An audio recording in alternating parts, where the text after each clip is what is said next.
Buracos negros são aterrorizantes porque nunca deixam nada escapar deles. Qualquer coisa que passe muito perto das suas estruturas espaciais gigantescas acaba sendo sugado. Felizmente, os buracos negros estão tão longe da Terra que nós não precisamos nos preocupar. No entanto, alguns cientistas tentaram recriar buracos negros em laboratório. Como eles conseguiram isso? Será que devemos nos preocupar caso tudo isso saia de controle? Bom, fique comigo até o final desse vídeo, que é isso que vamos ver agora. Mas antes, deixe o seu like, se inscreve e ativa o sininho para não perder nenhuma novidade. Olá, sejam bem-vindos ao canal Uma Nova Realidade. Só no primeiro mês desse canal, eu já faturei R$ 4.500, trabalhando de casa, sem precisar aparecer e ganhando em dólar. Se você quer saber como tudo isso funciona, basta acessar o primeiro link na descrição.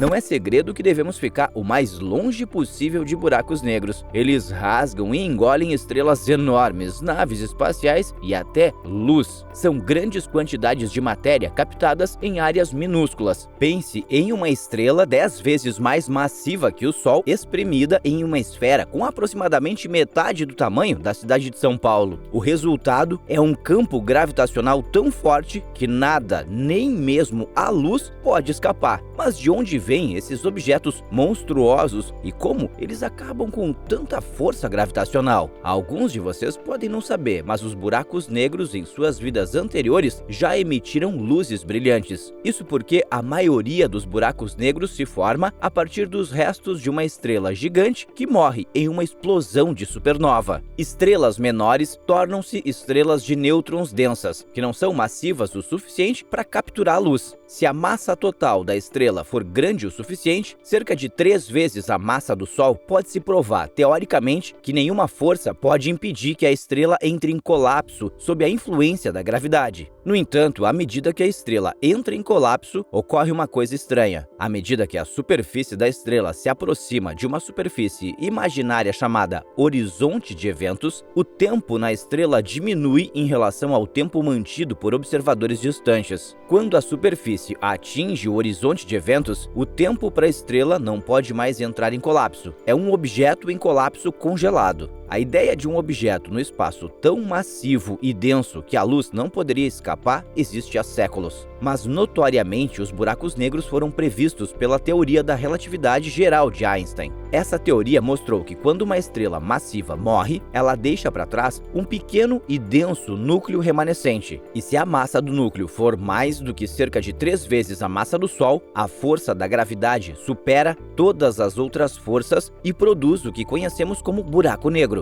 Você não pode nem mesmo observar diretamente os buracos negros com telescópios que detectam raios-x, luz ou outras formas de radiação eletromagnética. Podemos, no entanto, entender melhor os buracos negros e estudá-los detectando seu efeito em outra matéria próxima. Por exemplo, se um buraco negro passar por uma nuvem de matéria interestelar, ele atrairá a matéria para dentro de um processo conhecido como acreção, e você poderá concluir que houve um encontro com um buraco negro. O mesmo acontece se uma estrela passa perto de um buraco negro. Nesse caso, o buraco negro pode destruir a estrela ao puxá-la para si. À medida que a matéria atraída acelera e aquece, emite raios-x que irradiam para o espaço. Descobertas recentes oferecem algumas evidências tentadoras de que os buracos negros influenciam drasticamente tudo ao seu redor, emitindo poderosas rajadas de raios gama. No entanto, os buracos negros não apenas devoram estrelas próximas, mas também estimulam o crescimento de novas estrelas em algumas áreas, embora não esteja acima de parar o crescimento de algumas. Um dos mistérios dos buracos negros é como eles podem existir em 2 escalas de tamanho radicalmente diferentes. Por exemplo, você pode ter buracos negros que são os restos de estrelas massivas. Na verdade, existem incontáveis números desses buracos negros no universo. Esses buracos negros de massa estelar são geralmente 10 a 24 vezes mais massivos que o Sol. Os astrônomos os detectam quando outra estrela se aproxima o suficiente para que parte da matéria ao seu redor seja capturada pela gravidade do buraco negro, produzindo raios-x no processo. Se pararmos para analisar a quantidade de estrelas grandes o suficiente para produzir esses buracos negros, pode haver de 10 milhões a 1 bilhão desses desses buracos negros apenas na Via Láctea. No entanto, temos também os gigantes, conhecidos como buracos negros supermassivos, que são milhões, se não bilhões de vezes mais massivos que o Sol. Os astrônomos acreditam que os buracos negros supermassivos estão no centro de praticamente todas as grandes galáxias, até mesmo da nossa Via Láctea, conhecida como Sagitário A estrela. Mas os cientistas não se contentam em estudar buracos negros tão distantes. Apesar desses objetos serem extremamente assustadores, esses cientistas estão criando buracos negros em seus laboratórios. Em 2005, foi apresentada a ideia de um experimento aqui na Terra que cria objetos que têm uma semelhança impressionante com buracos negros reais, mas de tamanhos infinitamente menores. Horace Nastase, da Brown University, em Providence, nos Estados Unidos, acha que as intensas bolas de fogo criadas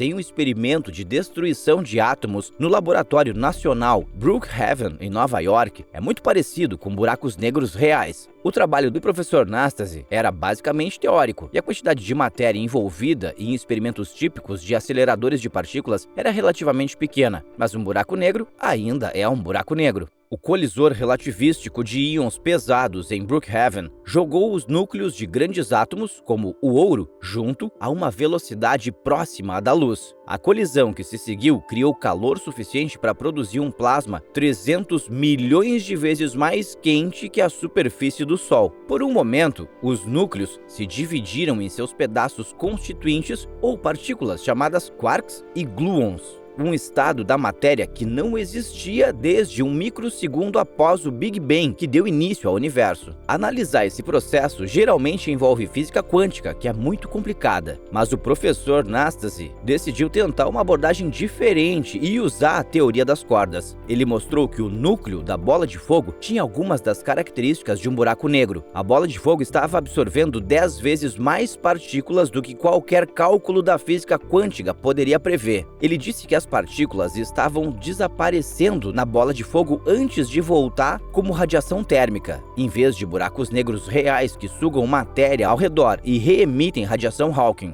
Mais tarde, um grupo de cientistas israelenses decidiu testar as teorias de Stephen Hawking sobre buracos negros. Eles estavam tentando confirmar duas das previsões mais importantes de Hawking, que a radiação de Hawking surge do nada e não muda de intensidade ao longo do tempo, o que significa que é estacionária.